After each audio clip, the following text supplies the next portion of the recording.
I'm Logan Crawford, and right now on Spotlight, we're exploring an impactful book. It is called Quotidian Drag by a terrific author. His name is William Cameron Edge. Set in coastal North Carolina, this profound meditation on impermanence and the end of youth follows Jed as he navigates a quarter-life crisis. Join us as we delve into the existential awakenings and deep realizations that shape his journey. We're delighted to have this very talented author join us here today on Spotlight. We thank the team at Books to Life Marketing for helping us put him in the spotlight today. And we ask viewers like you to support authors like him by subscribing to our channel and by purchasing his remarkable book. The links are below this interview. My friend, thank you so much for joining us here today. So good to have you on the show, William. Thank you so much for having me on, Mr. Crawford. I appreciate it. My pleasure. You can call me Logan. Thank you. Thank you, Logan. Absolutely. Let's start out with the title. What do you mean by Quotidian Drag? So, there are two different roots, to each of the words. The word quotidian has a Latin root, and it means every day. It's kind of a complicated word. You find it more often used in Spanish with the word cotidiano. Mm-hmm. But so this book is something that refers to something that's every day. And yet, of course, it's not necessarily a word that you find in the everyday. Mm-hmm. And drag, I believe that comes from a different language family. I believe that's a Germanic word. So a drag is, of course, very much an everyday word. In the book, we have this kind of contrast between what suddenly crops up in life that is completely unexpected, and then the parts of life that are absolutely ordinary, boring. And, I think what the title does, it is kind of a triple entendre. There are a bunch of meanings to it. But one thing that it does is kind of harmonize between what is not commonly found in the everyday and then, that which the everyday can't, it can't be the everyday without. Absolutely. Let's talk a little bit about Jed, the main character, and his journey in the book. Yeah, so the book is inspired by a quarter life crisis. You know, there's a theme of loss and acceptance that grows out of that loss. So impermanence and accepting impermanence is probably the biggest theme of the book. The characters are they're all caught between the choices they made in the past that they might regret and the consequences of those choices. Uh, and they're stuck with the weight of everything that they still aspire to be. So these are some fairly troubled 20 somethings. A lot of what they hope for, they can never really have, especially when it comes to the problem of like living forever.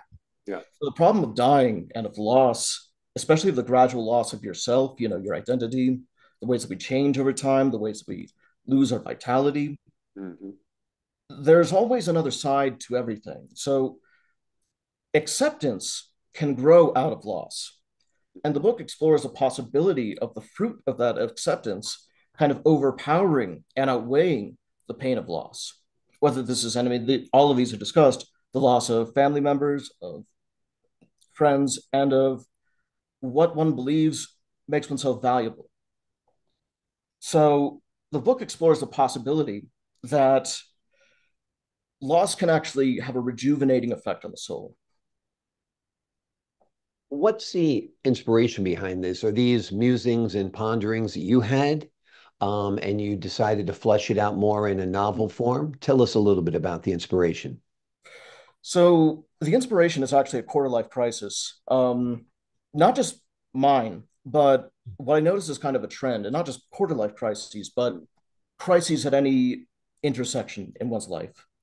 No matter what generation you're a part of, it seems like life in these days is marked by, this increasing uncertainty and insecurity. At the same time, we're a society that collectively shoots for the stars. One feels that one's disappointed one's family if you don't achieve the most extraordinary childhood dream. So if you don't become that astronaut, Mhm. people it weighs on them in a way that I don't think it would in a culture where there's a little more there's a little more expectation that people can and are indeed average a lot of the time. So the tension between the rising disappointment and in a culture that's defined by the realization of dreams, there's this nightmare situation for people's mental health. And the book puts a magnifying glass on the very best and the very worst ways of the human experience, the same way that a lot of media does. But what this book tries to do is it tries to show the connection between the high points and the low points, how the high points can grow out of the low points. So, there's this despair and fear that people have of having fallen short of their greatest aspirations. And they end up stuck in a cycle of self limitation. So, this book is about breaking that cycle of self limitation. And, through the inner struggle of the protagonist and his peers, the book is about breaking out of a mentality of dualities. So, a situation in which only success and failure exist. Instead, the book tries to look for a middle ground where people can just be. Well, it's great. That's what I love about the book. It's very philosophical at its core. I mentioned that to you when we were starting. Let's talk about the setting. It's set in coastal North Carolina. I know that's an area where you lived at one point. Did that influence the story at all? Absolutely. They're living on an island that is a bridge's length away from the mainland. And on this island, almost nobody can afford to live. Um, all of the local inhabitants have kind of been pushed out to the mainland. Mhm. And the people who grew up on that island are, they're kind of isolated because all the homes around them are basically empty, unoccupied, vacation homes. So there's this community that was originally a community, I suppose, in the truest sense of the word, that has become emptier over time. The pressures of life have forced most people out. That in its own way is a very painful and disappointing thing for people. But the book is kind of set in this empty place, and that was inspired by by some islands that I've encountered where the local population, the people who work and live there, they're not able to live anywhere on that island. And at the same time, the island itself, through beach restoration projects, through a variety of attempts at amelioration for Mhm. erosion, the beaches actually end up eroding faster, and you have ecosystems disappearing. And so the ocean is where we all come from, but at the same time, there's a sense that it's eating the world. It's eating everything. Everything is falling back into a state of undifferentiated, you know, oneness, but in the ocean, in the sense of destruction. And that's kind of a reference to death. Yeah. Mhm. Very, very interesting. And there are so many of these coastal communities around where people called them home for a long time and now can no longer afford to live in them because remote workers from big cities have moved in and are pushing the native people out. There's been kind of a deterioration of the native community because of that, as you said. Before we leave you today, I just wanted to ask you, what message do you hope the folks who are reading this book and watching this interview take away from it? That's a really great question. I would say that the book is for explorers um, who are curious about the story of somebody gambling with life in order to accept death. This is a story of troubled escapists who see a way out of the conundrums of perception by opening the doors of perception, to quote Aldous Huxley.